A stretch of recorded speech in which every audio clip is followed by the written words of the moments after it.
1장 35절입니다. 요한복음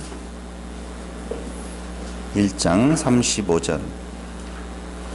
또 이튿날 요한이 자기 제자 중 두 사람과 함께 섰다가 예수의 다니심을 보고 말하되 보라 하나님의 어린 양이로다. 아멘. 사실은 오늘 요한복음 1장 29절로부터 봐야 됩니다. 주보가 35절로 되어 있으니까 주보대로 한번 보았습니다. 29절 우리가 오늘 공부할 텐데요. 이전까지에 대한 내용은 다른 거 아니죠. 당시에 참으로 유명했던 사람입니다. 요한이라고 하는 사람이 정말 유명했거든요. 그 요한의 유명함을 무엇을 들어서 우리가 확인할 수 있냐면, 얼마나 유명했으면 헤롯이 그 요한을 잡아 죽이기까지 했겠느냐 하는 거예요. 왜 죽였죠? 헤로디아가 원해서 죽였나요? 그런 의미였어요. 헤로디아가 요한을 좀 죽여주십시오. 그리고 또 헤롯의 나쁜, 하지 말아야 될 어떤 행동에 대해서 시비를 걸었기 때문에 그것 때문에 죽였던 걸로 생각할 수 있지만 그게 아니고 요한의 세력이 점진적으로 커갔다는 것입니다. 당시에 요한을 볼 때에는 이스라엘 민족을 새로운 공동체로 그들을 이끌어가서 결국은 정치적인 세력화가 되어지고 로마에 대항할 수 있는 세력까지 갈 수 있는 존재로 생각을 했던 거예요. 그런데 로마가 세례 요한의 세력이 커지는 것이 두려웠던 것이 아니라 그 이전에 벌써 헤롯이라고 하는 존재가 왕권에 대한 내용 때문에 요한을 더 두려워했다라고 하는 것이죠. 그렇게 그 당시에 유명했던, 사실 예수님에 대해서 요세푸스의 기록은 진짜 요세푸스의 책을 보면 얼마 안 돼요. 분량이 아주 하나의 이야기, 예수에 대한 이야기가 딱 한 문장 안에 있는데 그런 정도를 계속 반복해서 쓸 정도로 사실 예수님에 대한 내용은 많지 않습니다. 그런데 세례 요한이라고 하는 존재에 대해서는 상당한 부분을 할애를 하고 있는 것을 우리가 볼 수 있다는 것입니다. 그런데 그 유명한 세례 요한이 지금 예수에 대해서 증거를 하고 있다. 예수에 대해서. 어떻게 증거하고 있는 건가? 나는 예수의 종됨조차도 감당할 수 없는 존재. 그러니까 신발끈 들고 신발을 풀고 신발을 매여주는 샌들 개념이죠. 그런 사람들이 종인데 그러한 일 감당하기도 나는 힘든 사람이다 라고 말을 한다는 것은 나는 예수의 종된 자격조차도 없는 존재다 라고 해서 예수를 드러냈다. 그때 유명했던 세례 요한이 예수에 대해서 자기는 그의 종조차도 될 수 없는 존재다라고 드러낸 것을 보니 그는 하나님의 아들이었다고 누가 증거해요? 사도 요한이 증거하는 거예요. 정확하게 이야기해야 돼요. 지금 사도 요한이 요한복음을 쓰면서 세례 요한의 사건을 들어서 예수가 하나님의 아들이심을 증거하는데, 어떻게 하나님의 아들이라고 증거하는가? 그때 그 유명했던 세례 요한이, 그 유명한 세례 요한은 사람들이 다 알아요. 그 세례 요한을 들어서 누구를 이야기해요? 예수에 대해서 비교 우위에 있는 분이라고 하는 것을 사도 요한이 지금 증거하고 있는 내용을 지난 시간까지 우리는 보았습니다. 그런데 넌 도대체 누구냐? 그때 당시에 세례 요한이 유명해서 사람들이 산헤드린 공회에 모여 있었을 때에 아마 물어봤었을 거예요. 넌 도대체 누구냐? 당시에 센세이션을 불러일으키는 어떤 존재에 대해서 저가 우리가 기다리고 있었던 메시아인지 아니면 또 다른 어떤 선지자인지 이거에 대해서 확인하고 싶은 마음이 있다 보니까 그때의 지도자들이 사람들을 보내어서 그때의 지도자들이 또 다시 요한에게 가서 넌 도대체 누구냐? 너 혹시 그리스도냐? 너 선지자냐? 뭐 다 물어봐요. 이게 아니라 라고 하는 중에 거기 24절에 보면 저희는 바리새인들에게서 보낸 자라 하는 구절이 있잖아요. 그러니까 바리새인들에게서 보낸 자 중 이게 모여 있는 여러 사람들이 지금 질문을 하는데 또 한 무리가 질문을 해요. 요한에게 너 누구냐라고 물어봤다는 것이죠. 그런데 나 그거 아니다. 나는 내 뒤에 오시는 분, 그분의 신발끈조차도 감당할 수 없는 존재다 라고 이야기를 하는데요. 그러므로 예수는 하나님의 아들 메시아다 이렇게 증거를 했는데 거기 참 재미난 구절이 하나 나와요. 28절에 보면 이 일은 요한의 세례 주던 곳 요단강 건너편 베다니에서 된 일이라 이렇게 나오죠. 그럼 왜 이게 제가 재미난 구절이다 라고 말을 하고 있는 건가? 지금 예수님께서 세례를 주는 곳은 어디였다고 앞에 이야기했어요? 아니, 요한이 세례를 주는 곳은 요단강 건너편. 그렇죠. 잘 봐야 돼요.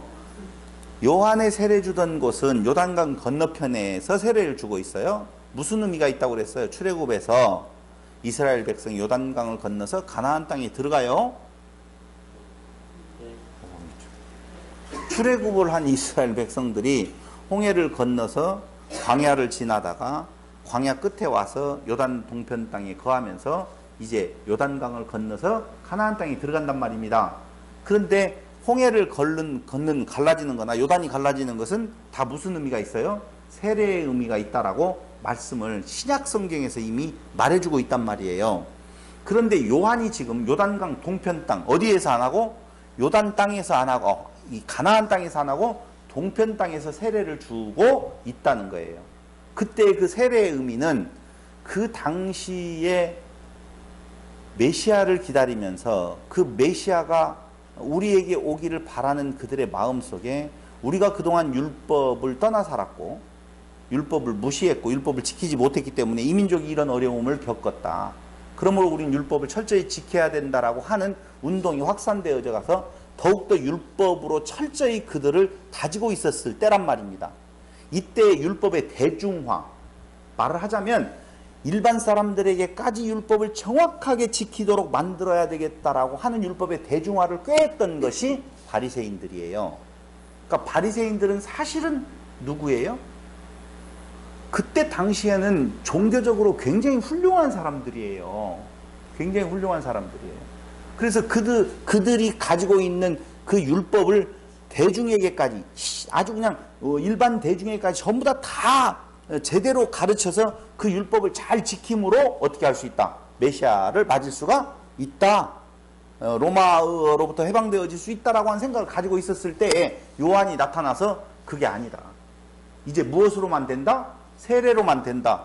그때까지 세례의식은 없었어요. 세례가 그런 뜻을 가지고 있다는 건 없었단 말입니다. 그러니까 막 대중들이 그 어렵고 힘들고 고통스러웠던 율법에 매여 있다가 세례만 물속에 들어갔다가 침례거든요. 정확하게 말하면. 그러니까 물속에 들어갔다가 나오기만 하면 다 끝났다라고 하니까 그때 선풍적인 인기를 끌었단 말입니다.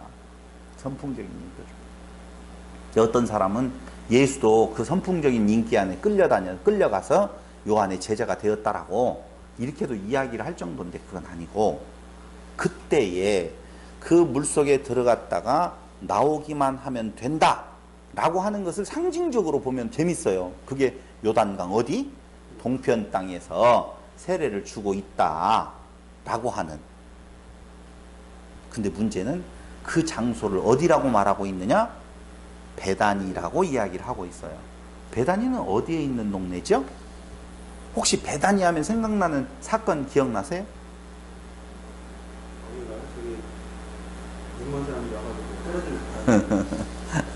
마르다 마리아 자매가 살던 곳이에요. 또 베다니 하면 누가 살았어요? 죽은 나사로가 살아난 곳이에요. 참 중요한 곳인데 그것뿐만 아니라 또 다른 사건들도 또 있어요. 거기에서 베다니에서 얼마 안 떨어진 곳에서 예수님께서 부활하고 승천하신 장소거든요. 베다니가 상당히 중요한 장소예요. 문제는 뭐냐면 지금 제가 말했던 베다니는 요단 동편 땅에 없고 예루살렘에서 한 10km 정도 떨어져 있는 곳에 있거든요. 가나안 땅에 있단 말입니다. 그럼 이상하네요. 왜 베다니라고 했어요? 세례를 주던 곳이 베다니라고 했는데 그 베다니는 우리가 알고 있는 베다니는 예루살렘에서 10km 정도밖에 안 떨어졌다니까요. 그러니까 지금 요단 동편 땅은 10km가 뭐예요? 이런 거라니까요. 어느 것이 더 큰지는 잘 모르겠어요. 여기 갈릴리 호수 있죠? 여기가 뭐가 있어요? 사해가 있죠? 예루살렘 여기에 있잖아요. 그러죠? 그 다음에 10km 정도 떨어지는 여기에 베다니가 있다니까. 근데 지금 이 요단강에서 이쪽 동편 땅에서 세례를 주고 있었다고 말하고 있단 말입니다. 베다니는 여기에 있는데 여기에서 줬다고 하면서 베다니에서 있었던 일이라고 하면 이게 맞아요, 안 맞아요? 안 맞잖아요. 어떻게 된 거예요, 도대체?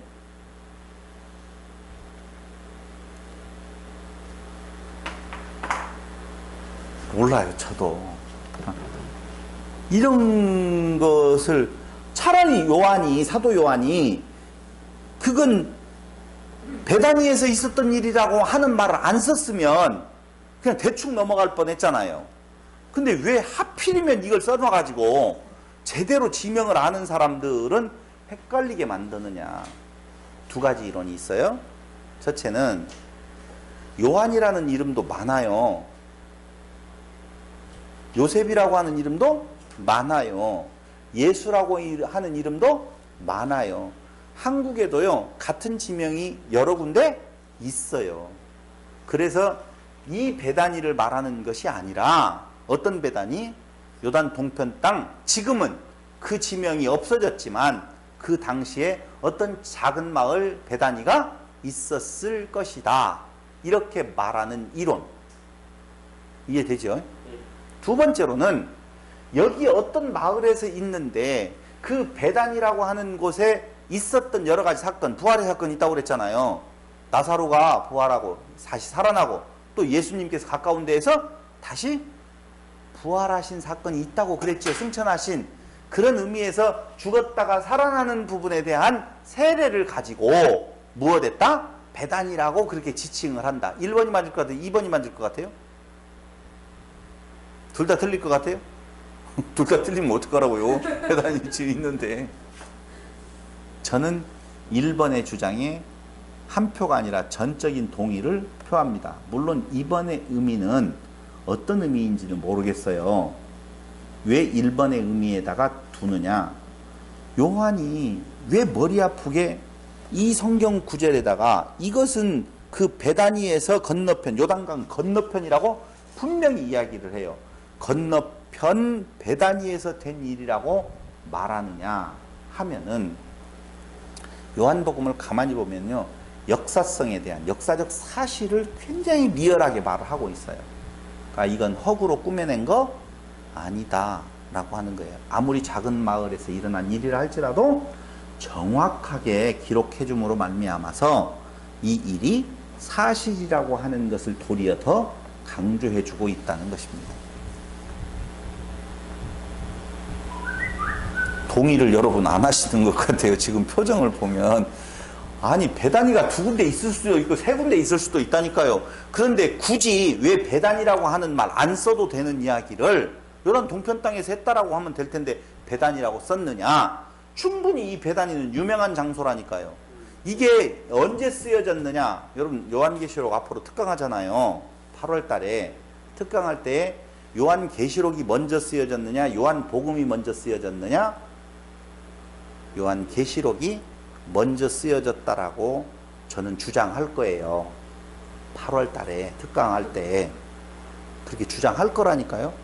그게 맞아요. 19세기까지는 요한계시록이 원래 주 70년 이전에 쓰여진 걸로 되어지다가 19세기 넘어서 20세기 들어오면서 학계의 의견이 어느 쪽으로 갔느냐? 추후 약 90년경 이때 쓰여진 걸로 바뀌거든요. 바뀌어요 이제. 왜 그러는 건가? 세대주의자들의 세대 끼워 맞추기를 위하여서 요한계시록의 기록 연대를 뒤로 빼는 작업이 있어요. 그 전까지의 모든 자료에는 요한계시록은 언제 쓰여졌다? 주 70년 이전, 예루살렘 성전이 망하기 전에 쓰여진 걸로 나와요. 그럼 요한복음은 언제 쓰여져요? 도리어 그 이후에 쓰여진 걸로 봐요. 그건 이제 요한계시록 특강 때 들으셔야지 정확하게 알 수 있으니까. 중요한 건 뭐냐면요, 예수님 승천하신 뒤 많은 시간이 지나간 것은 아니에요. 그렇죠? 그럼 베다니의 사건을 너무너무 잘 알고 있단 말입니다. 잘 알고 있는데 왜 사도 요한이 그때 정신이 잠깐 놓여져 가지고 헷갈리는 베다니를 썼느냐? 아니라는 거죠. 이 사실성, 묘하게 베다니를 선택할 수도 있겠죠. 선택할 수도 있었어요. 이쪽하고 같은 개념의 어떤 의미를 두려고 선택할 수도 있었겠지만, 분명히 베다니라는 지명을 다시 한번 여기에다가 확인시켜 주는 것은 이건 역사적인 무엇이다? 사실이다 라고 하는 내용을 확실하게 보여주는 것이다 라고 하는 겁니다.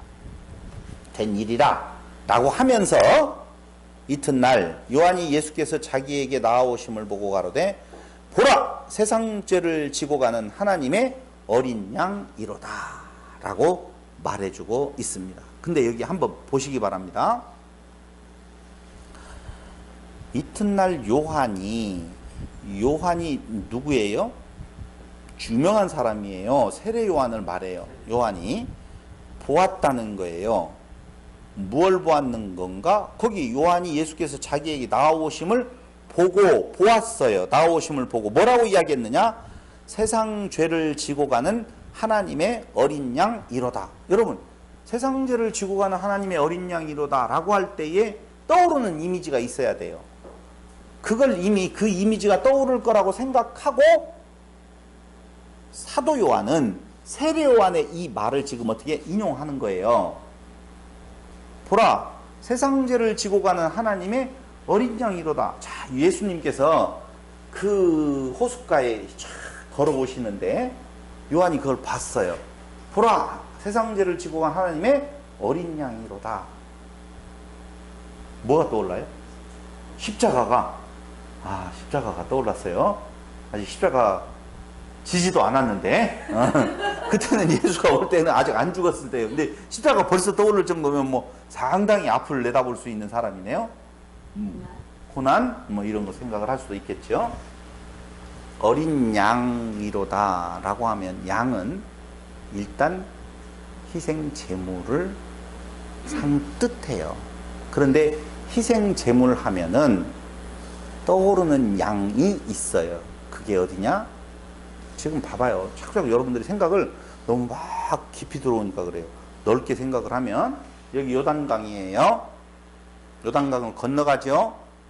지금 요단 동편에서 세례를 주고 있잖아요. 요한의 이미지를 잘 생각을 해봐요. 아까도 이야기했잖아요. 출애굽에 모티브가 여기 들어있다라고. 출애굽해서 요단 건너가서 가나안 땅에 들어가야 된다는 모티브가 있잖아요. 그렇다라고 보면 그때 그 시절, 그때 출애굽해서 요단강을 건너기 전에 제일 먼저 있었던 사건이 바로 무엇이냐? 그건 애굽 땅에서 어린 양이 죽고 문설주와 인방에 피 바르고 출애굽이 시작되어진 사건 기억나지요? 맞아요. 그러니까 하나님의 어린 양이로다 라고 이야기할 때 하나님의 아들 어린 양, 아유 가냘프고 순수하고 이런 개념이 아니에요. 요한이 그걸 보고는 그런 개념을 본 것이 아니라 바로 출애굽 당시에 죽어서 문설주와 인방에 피 발라진 그 어린 양의 이미지를 여기에다가 투영을 한 거예요. 그래서 그는 요한은 예수를 어떻게 보고 있는 건가? 세상 죄를 지고 가는 하나님의 누구예요? 어린 양. 이렇게 표현을 지금 하고 있는 거라니까요. 세상 죄를 지고 가는 하나님의 어린 양. 봐보세요. 양이라고 하는 개념, 이것 얼마나 중요한지 몰라요. 한번 물어볼게요. 애굽에서 양을 죽여서 문설주와 임방에 피를 발라서 하나님의 진노가 넘어가게 만들었어요. 그렇잖아요. 그럼 왜 하나님의 진노는 하나님의 임재, 하나님의 영광이 비추어질 때에 왜 이 문설주와 임방에 피 바르지 않는 존재들은 다 죽지요? 죄 때문에 그래요. 그렇게 이야기하죠. 죄 때문에 다 죽어요. 그럼 죄란 뭐냐 이거지.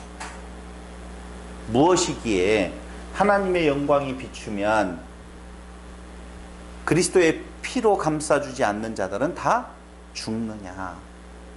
여기에 상당히 이제까지 여러분들에게 이야기했던 중요한 내용 하나가 숨겨져 있어요. 그게 뭐예요? 네? 크게 이야기해요. 틀려도 자신 있고 당당하게 괜찮아요.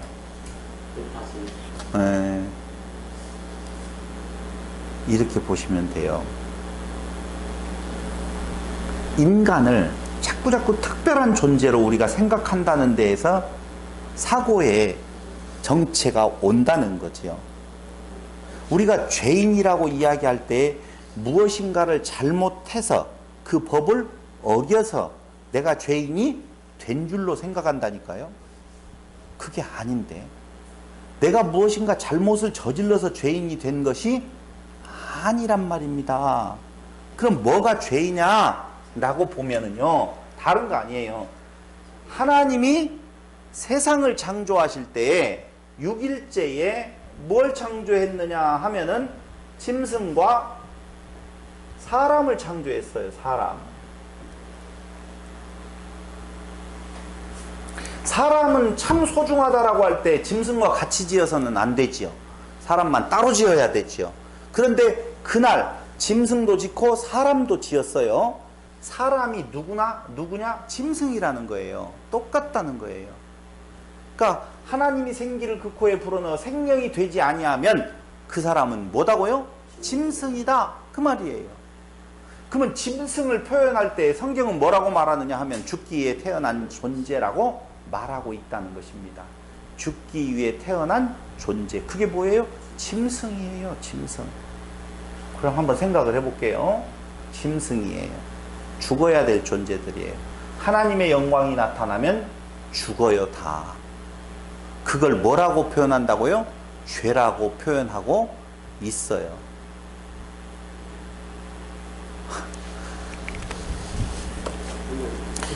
예수를 믿으면 심판을 면했다고 그래요. 근데 예수를 믿지 아니하면 그것이 뭐라고 그래요? 심판이라 그래요. 근데 우리는 이 교리를 자꾸자꾸 원죄의 교리를 가져다가 그때 아담이 따먹은 그 죄가 우리에게 전가되어서 그 죄가 있기 때문에 예수를 안 믿어서 우리가 심판에 이른 거다라고 생각을 하는 건데, 아니요. 그게 아니고 우리의 본래의 존재는 선악을 하는 열매를 따먹었든 따먹지 않았든지 간에 본래 무엇이다고요? 짐승이다 라고 하는 거예요. 근데 그 짐승이라고 하는 존재를 무엇로 바꿔주느냐? 하나님의 아들로, 하나님의 자녀로 바꿔주는 것이 구원이에요. 구원받지 못하는 자들은 어떤 자들? 심판에 놓여있는 자라 그 말이에요.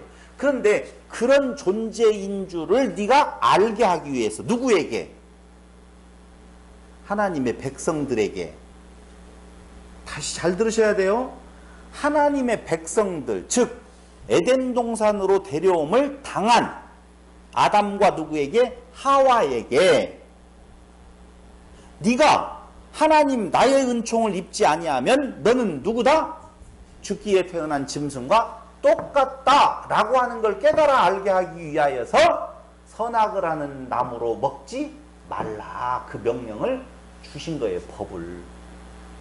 그러니까 그 법하고는 상관없이 그는 본래 어떤 존재나 짐승이라 그 말입니다.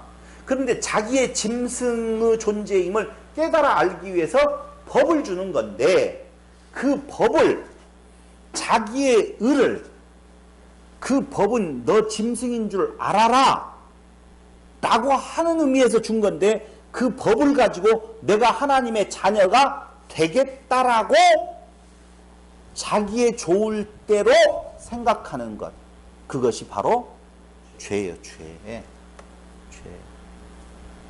그게 죄라니까. 그런데 아하, 나 짐승이군요. 진짜 나는 정말 짐승에 불과한 죽기에 태어난 존재이군요 라고 그 법으로 나를 깨달아 알면 그 나무를 뭘로 먹는 거예요? 생명과로 먹는 거라니까. 생명나무로. 그러니까 에덴 동산에 나무가 두 그루 있는 것이 아니라 한 그루 있는데 단수로 나와요. 한 그루 있는 나무를 선악을 하는 나무로 먹는다는 말, 그 말 자체가 자기의 의가 있는 줄로 그것이 먹음직도 하고 보암직도 하고 지혜롭게 할 만큼 탐스럽기도 하다. 인간이 좋아한단 말입니다. 자기 높아짐을.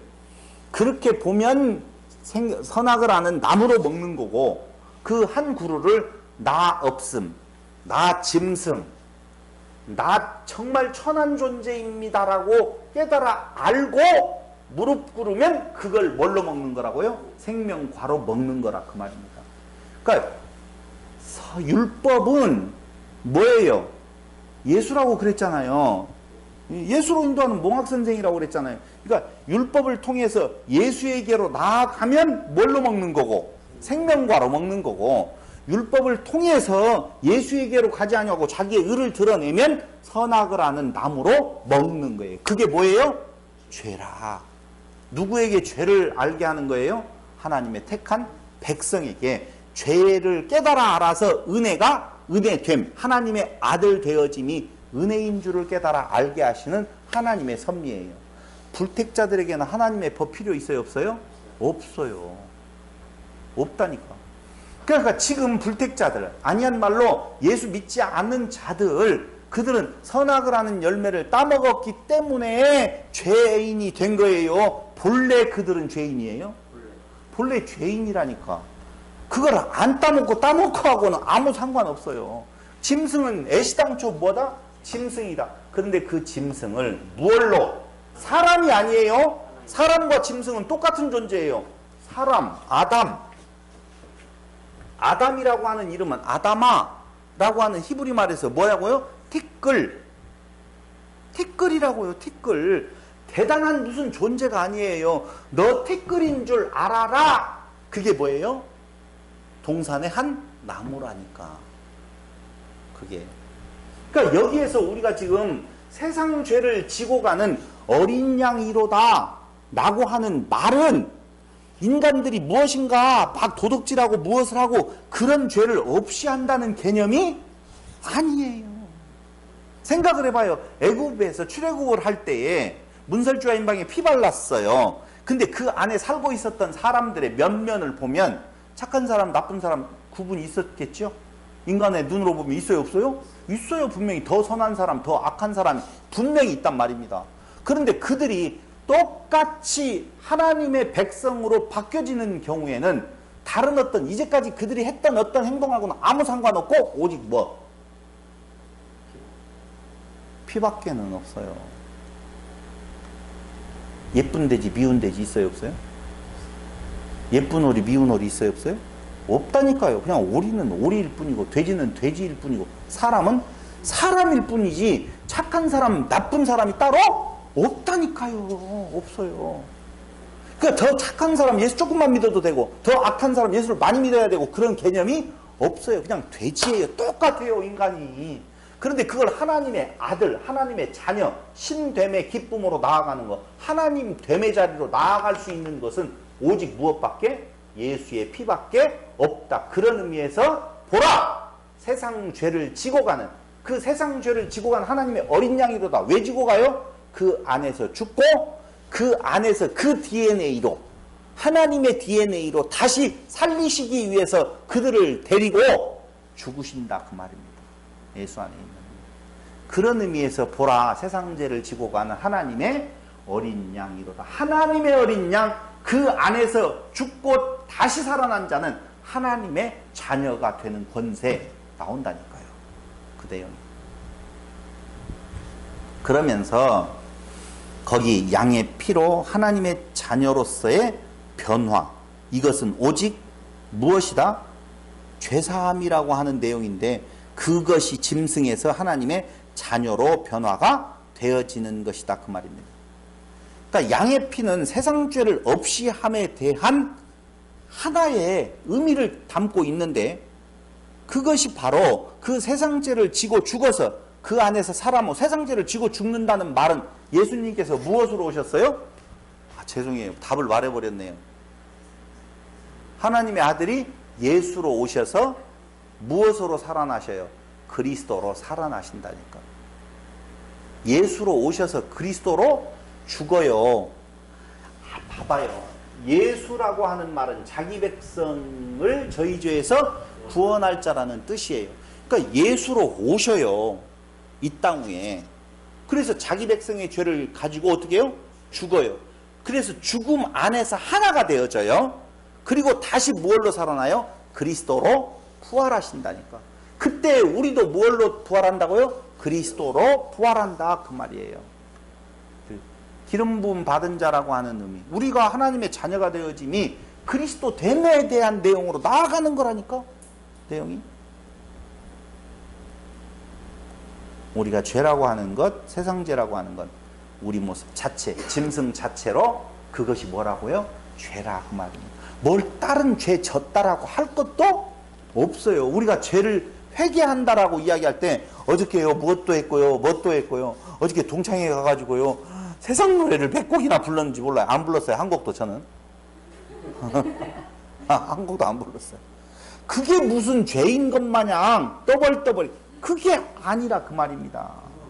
네? 찬송가도 안 불렀어요. 아무것도 안 불렀어요. 우리 DNA 자체가 죄예요. 티끌이에요. 아무것도 아니에요.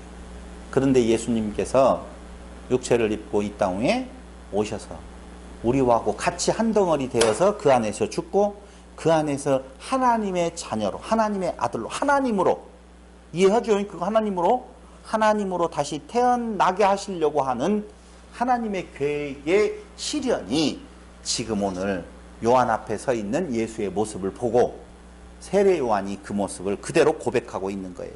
세상 죄를 지고 가는 하나님의 어린 양이로다. 희생제물이다라고 말을 하면서 내가 전에 말하기를 내 뒤에 오는 사람이 있는데 나보다 앞선 것은 그가 나보다 먼저 계심이라 한 것이 이 사람을 가리킴이라. 나 뒤에 한 사람이 올 텐데 그는 나보다 더 무엇이다? 거기 보면 내가 전에 내 뒤에 오는 사람이 있는데 나보다 앞선 거라고 이야기하죠. 여기 앞서다라고 하는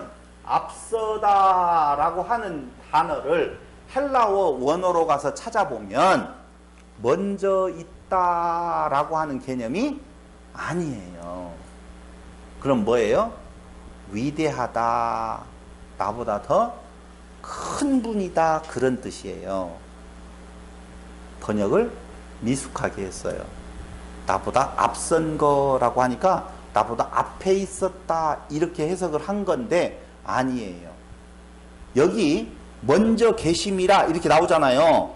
내가 전에 말 내 뒤에 오는 사람이 나보다 앞선 것은 그가 나보다 먼저 계심이라. 앞선 것은 나보다 앞섰다라고 하는 개념을 뭘로 표현하고 먼저 뭐다? 계심이라 라고 하는 요 부분을 죄송해요. 이 앞서다라고 하는 단어 설명이 아니라 먼저 계심이다 라고 하는 곳에 가서 헬라어를 찾아보면 프로토스라고 하는 단어를 써 있는데 프로토스라고 하는 단어가 쓰여 있는데 이건 첫째의 최고의 그런 뜻으로 해석을 해야만이 정확해요. 자, 이해됐어요? 나보다 앞선 것은 그가 나보다 먼저 계십니다. 나보다 더 훨씬 무엇하다? 위대하다. 첫째, 최고의 분이다. 라고 하는 것을 이야기한 거예요. 그분이 나보다 훨씬 위대하신 분인데 그것이 누구냐? 저기 지금 오시는 저분이다. 예수다. 라고 이야기를 하고 있는 겁니다. 나도 그를 알지 못하였으나 이 말은 나는 예수의 존재에 대해 전혀 알지 못했는데 오늘 지금 딱 보니까 딱 그렇다. 이런 말이 아니라 나도 그를 알지 못하였다는 말은 아시다시피 그가 하나님의 아들인 줄을 나도 몰랐었다. 못하였으나 내가 와서 물로 세례를 주는 것은 그를 이스라엘에게 나타나려 함이라 하니라. 그러니까 내가 하나님의 아들 메시아인 줄 그를 몰랐었어요. 그런데 어떻게 내가 그걸 알게 되었는 건가 라고 하면 나는 나의 존재는 그에 앞서서 물로 세례를 주는 그 이유가 이스라엘에게 나타내려고 하는 건데 이때 쓰고 있는 이스라엘은 12지파 이스라엘을 말하는 거 아니에요. 원래 이스라엘의 이름은 북쪽 이스라엘이죠. 남쪽은 유다라고 말했죠. 합쳐서 이스라엘이라고 말했죠. 여기에서 이스라엘의 12지파는 있어요? 없어요? 없어요. 그때 당시에. 그럼 이스라엘에게 나타내려고 지금 자기가 자기 존재에 대해서 이야기하는데 그때 그 쓴 이스라엘은요. 원문으로 봐도 원어로 봐도 영적인 이스라엘을 가리키는 것을 알 수가 있어요. 자, 영적인 특수한 어떤 존재들에게 나타내려고 하는데 요한이 또 증거하여 가로되 내가 봄에 성령이 비둘기같이 하늘로서 내려와서 그의 위에 머물더라. 또 나와요. 33절. 나도 그를 알지 못하였으나 자, 알지 못하였어요. 또 알지 못하였다고 나오죠. 그런데 그 말 그 중간에다가 무엇을 넣느냐? 성령이 비둘기같이 하늘로서 내려와서 그의 위에 머무는 모습을 이야기를 하고 있어요. 이 말이 왜 이 말을 넣느냐 하면 그 뒤에 나와요. 그 뒤에 뭐라고요? 나에게 이 일을 시키신 분, 나를 보내어 물로 세례를 주라 하신 그 이 성부 하나님께서 뭐라고 자기에게 계시가 왔느냐 하면은 나에게 말씀하시되 성령이 내려서 누구 위에든지 머무는 것을 보거든 그가 곧 성령으로 세례를 주는 이인 줄 알라 하셨기에 그 계시를 어떻게 해요? 받았어요. 그런데 진짜 나도 알지 못했어. 예수가 누구인 줄을. 하나님의 아들인 줄을 몰랐다니까. 그런데 나에게 그 물로 세례를 주라고 명령하셨던 그분이 야, 어떻게 하면은 성령이 그 위에 머무는 것을 네가 보면 그가 나의 아들인 줄을 알아라 하는 미리 계시가 있었는데 진짜 그 계시대로 그분 위에 머물더라. 지금 성령의 임하심의 사건을 단순히 뭘로만 이야기를 하고 있어요? 예수께서 하나님의 아들인 것을 증명하는 하나의 증거로만 사용하고 있어요. 여러분들이 지금은 멍해도 다시 유튜브를 통해서 강의를 들을 때는 제가 정확하게 표현을 하고 있으니까 정확하게 이해가 될 거예요. 성령이 임하여서 예수에 머무는 사건을 무얼로 그냥 요한은 지금 이야기, 세례 요한은 이야기를 하고 있냐면은 나에게 먼저 성부 하나님께서 뭘 하라고 했어요. 물로 세례를 주라고 했는데 그분이 나에게 미리 말씀하시기를 그 위에 머물러서 성령이 임하시는 것을 보면 그가 하나님의 아들이신 줄 알아라 라고 하는 계시가 있었는데 진짜 예수 위에 그거 머무는 것을 보니 그는 하나님의 아들이었다라고 하는 증거로밖에 삼는 것이 없다니까. 다른 설명을 하면 돼요? 안 돼요? 안 돼요. 삼위일체를 여기서 말하면 돼요? 안 돼요? 안 돼요. 그럴 거 없어요. 그냥 오직 하나 유일한 목적, 그게 뭐예요? 예수가 하나님의 아들이심에 대한 증거로서 미리. 그건 무슨 증거나 비슷하냐면요, 처녀가 잉태 아들을 낳으면 그가 누구냐? 임마누엘. 처녀에게서 나야만이 메시아라 그 말입니다. 그렇게 이미 예언되어진 것처럼 예수에 대해서, 메시아에 대해서 이미 예언되어진 대로 예수 위에 성령이 머물더라 라고 하는 증거로 지금 삼고 있어요. 그러니 세례 요한의 입장에서 그 계시된 대로 되어지는 내용을 보고 그의 신발끈조차도 감당할 수가 없다고 지금 말해주고 있는 것입니다. 이게 다른 공관복음, 마태마가, 누가복음의 시각과 달라요. 같은 사건을 요한복음에서는 딱 무엇만 보고 있는 거예요? 그 증거하고 있는 증거의 재료로만 딱 쓰고 말아요. 그거에 대한 더 설명도 없어요. 자, 이제 거기까지 충분히 이해했죠? 알라 하셨기에 내가 보고 그가 하나님의 아들이심을 증거하였노라 하니라. 성령의 임재를 어떻게? 보고라고 하는 거예요. 여기에 보고라는 말이 많이 나와요. 와, 보라 이런 것도 나오고 보고 그러니까 역사적인 사실 있는 그대로를 나는 말할 뿐이다 라고 하는 내용이 아까 어디에도 말했어요? 베다니라고 하는 말도 그런 일종의 수사 기법이라고 말할 수도 있죠. 진짜야. 내가 나 혼자 그냥 허투루 된 일을 말하는 거 아니야. 꿈속에서 보았던 걸 말하는 거 아니야 라고 하는 내용을 말해주고 있지요. 보고 무엇해요? 증거해요. 약속 성취의 현장을 보는 거예요. 그게 중요해요. 본다라고 하는 것은요, 여기 내려가지고 그때 불 같은 바람 같은 이런 거 중요한 거 아니에요. 그것은 중요한 것이 아니고 그 사건이 예수가 하나님의 아들이라고 하는 것을 증거하는 소재일 뿐이에요. 요한복음에서의 시각은 그렇다는 거예요. 자, 더 중요한 거 또 나와요. 아니, 또 중요한 거, 더 중요하다라고 안 하고 또 중요한 거 또 나와요.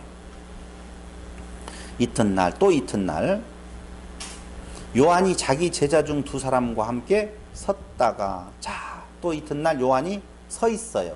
누구하고 같이? 두 제자하고 서 있어요. 두 제자하고 서 있어요. 서 있는데 예수의 다니심을 보고 말하되, 또 보고 말하되, 보라, 하나님의 어린 양이로다. 아까 설명했어요. 하나님의 어린 양. 두 제자가 그의 말을 듣고 예수를 쫓거늘. 허허. 예수가 지금 거닐고 있어요. 그 사건 이후에 지금 보라, 하나님의 어린 양이로다 라고 이야기를 해요. 누가 그렇게 말을 했어요? 요한이. 누구에게? 두 제자에게.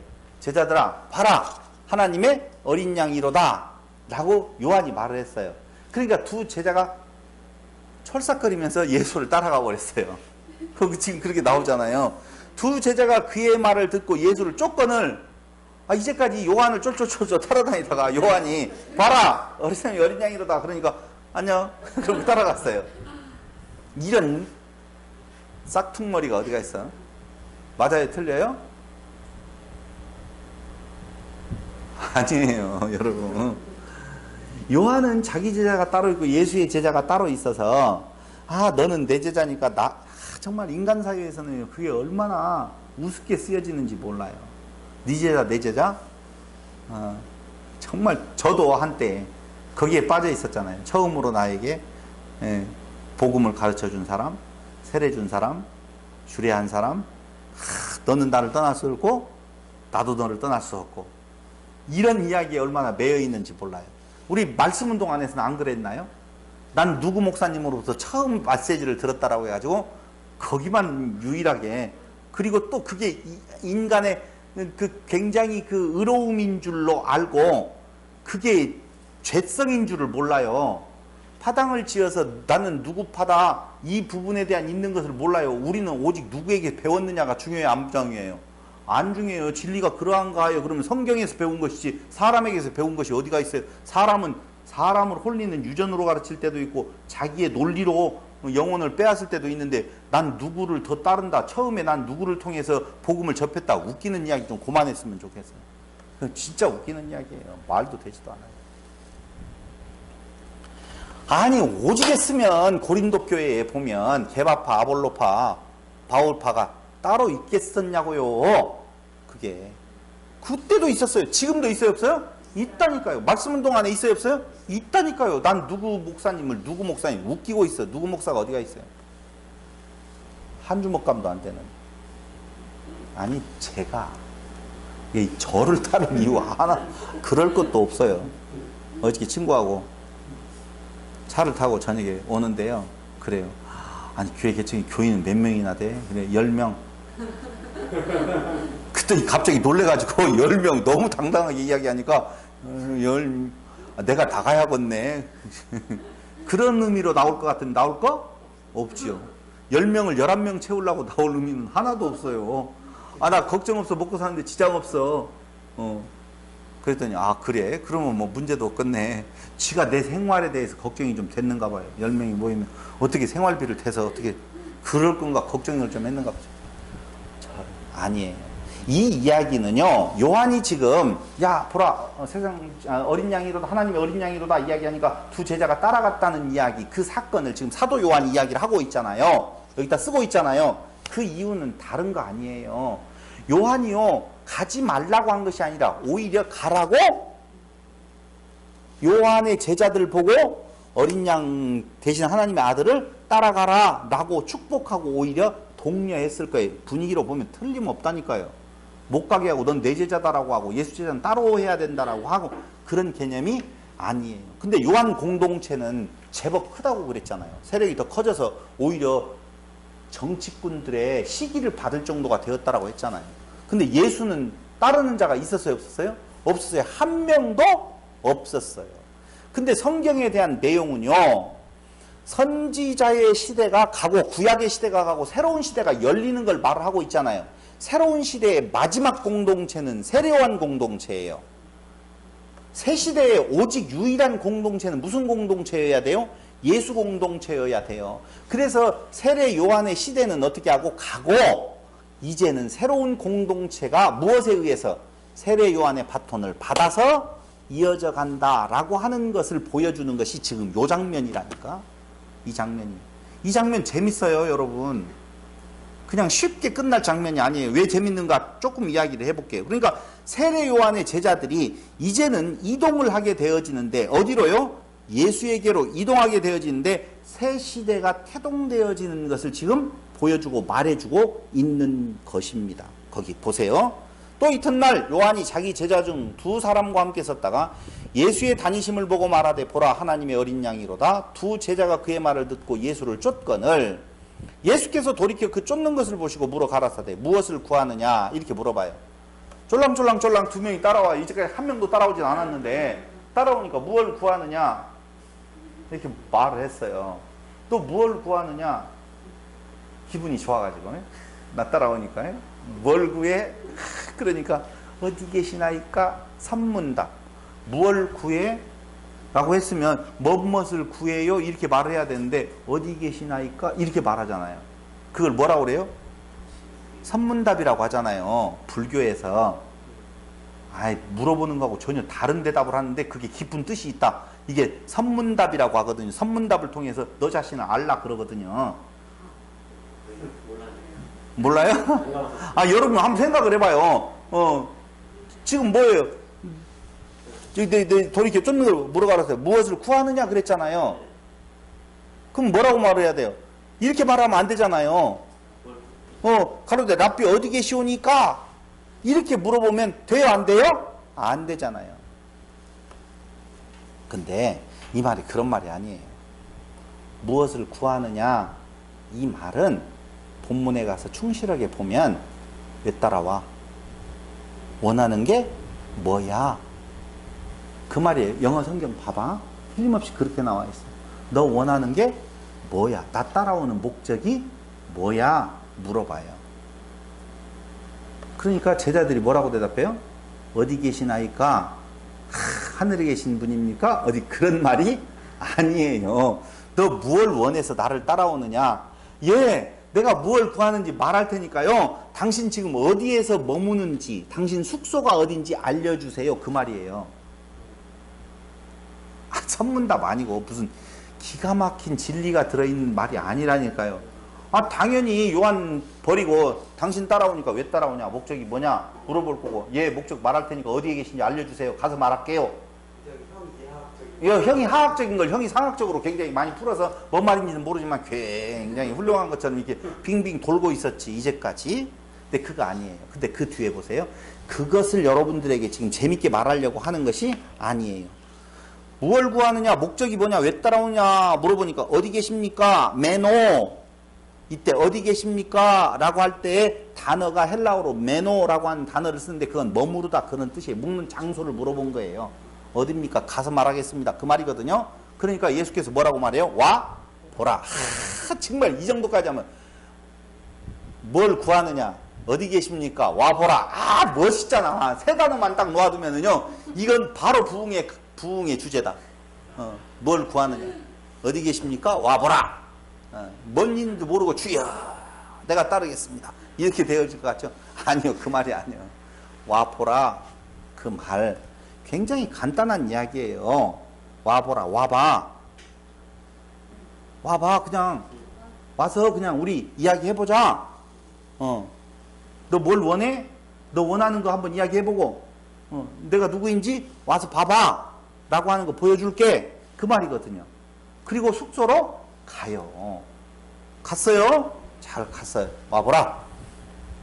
그런데 랍비 어디 계시오니까 하니 랍비는 번역하면 선생님이라 아직 메시아에 대한 내용을 모르기 때문에 랍비로 생각을 하죠. 가르쳐 주십시오. 예수께서 가라사대 와보라.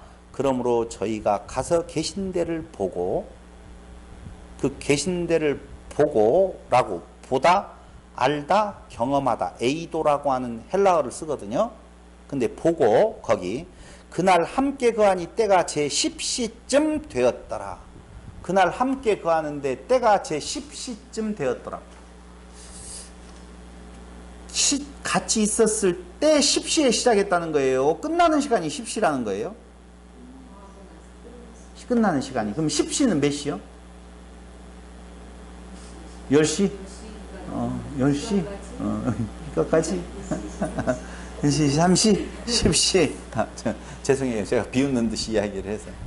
아니요. 우리가 이렇게 성경을 대충 보고 있다는 것을 지금 말해주려고 하는 거예요.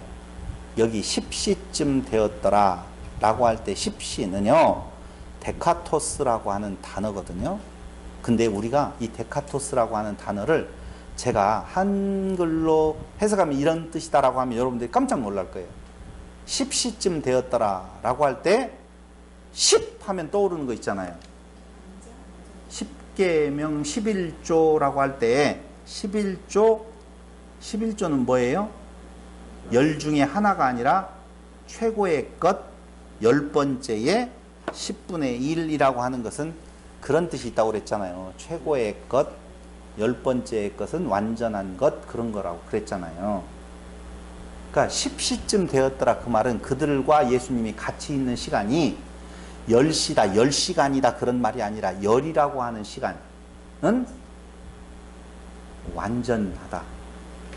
온전히 뭔가 깨달을 때까지 무엇을 했겠어요? 거기에서 병자를 낫게 했겠어요? 아니에요. 구약을 들어서 뭔가를 증거하셨을 거예요. 와 보라. 너 와서 보면 어떻게 해요? 내가 누구인 줄 알게 될 것이다. 그 말이에요. 그 와 보라고 하는 그 시간이 무엇 할 때까지 그걸 깨달아 알아질 때까지 그들은 하루 종일 같이 있었다. 지금 그 말. 근데 우리는 얼마만 있어요? 조금 있으면 이제 몇 분만 지나면 또 끝나야 되잖아요. 하루 종일 있는 것도 아니잖아요. 얼마나 우리가 이래가지고 예수에 대해서 얼마나 배울지는 모르겠어요. 그러니까 이 10시쯤이라고 하는 말은요. 그런 의미의 성취의 시간, 새로운 공동체의 시작이라고 보시면 돼요. 다시 한번요. 10시쯤 되었더라. 요한의 말을 듣고 예수를 쫓는 두 사람 중에 하나는 시몬 베드로의 형제 안드레라.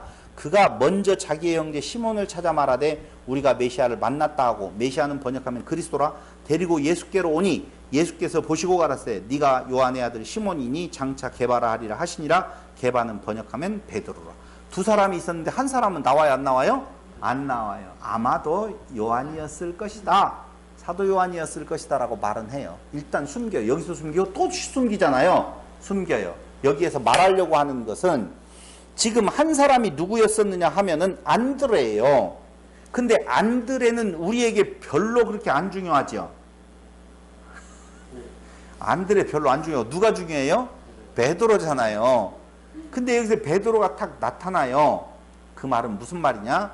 기독교 공동체, 새로운 공동체에서 베드로의 존재를 무시할 수가 없지요.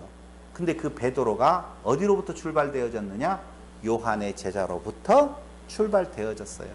그러니까 구시대는 가고 새로운 시대의 새로운 공동체가 시작되었다라고 하는 것을 지금 보여주는 것이 요 부분이에요.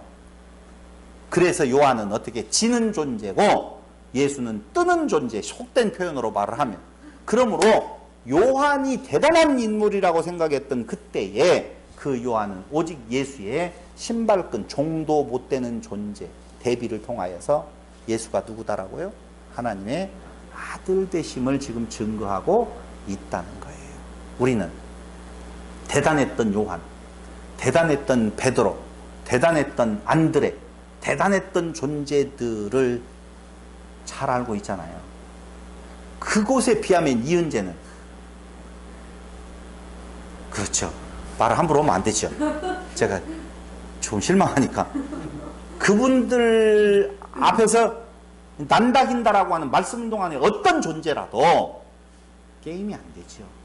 그런데도 그들은 신발끈조차도 감당할 수 없는 존재라고 했는데, 뭐가 대단한 것처럼 사람이 드러난다라고 하는 것은 누가 말씀을 잘 깨달았고 누가 어떻게 높아지고 누가 무엇을 안다라고 웃기는 이야기예요. 다. 그럼 뭐예요? 신발끈조차도 감당할 수 없는 존재라고 하는 모습. 누구만이? 예수 그리스도만이, 하나님의 아들이시죠. 그분 안에서만이 우리가 신됨의 기쁨에 나아갈 수 있는 유일한 분이다라고 하는 것, 다시 한번 사도 요한의 증거를 통하여서 마음속에 깊이 생각하시고, 12지파 아까 이야기했잖아요. 이스라엘에게 어떻게 하라고? 보여주려고. 누구예요 그게? 우리에게. 그 사건 지금 우리가 보고 있잖아요. 그렇죠? 그렇다면 예수의 다른 소망이 없이 살아가시는 성도 여러분들 되시기를 바라면서 오늘 말씀 마칩니다. 기도드리겠습니다. 고마우신 아버지 하나님, 참으로 우리의 삶에 있어서 우리 스스로를 높이고자 하는 유혹이 많이 있습니다. 아담도 티끌에 불과하고, 또한 세례 요한도 예수님의 신발끈조차도 감당할 수 없는 종보다도 못한 존재라고 고백할 때에 우리를 향하신 하나님의 그 사랑은 우리를 인정하시며 하나님의 자녀의 반열로 옮겨 놓으셨습니다. 이 기쁨으로 살게 하시고, 아버지 하나님께서 우리에게 천국은 가는 것이 아니라 누리는 거라고 아버지 하나님께서 분명히 말씀하신 대로 이 땅 위에서 아버지 하나님 천국을 누려 살아가는 성도 여러분들이 되게 하여 주시기를 예수님의 이름으로 기도드립니다. 아멘. 우리 찬송가 204장으로 찬양드리겠습니다.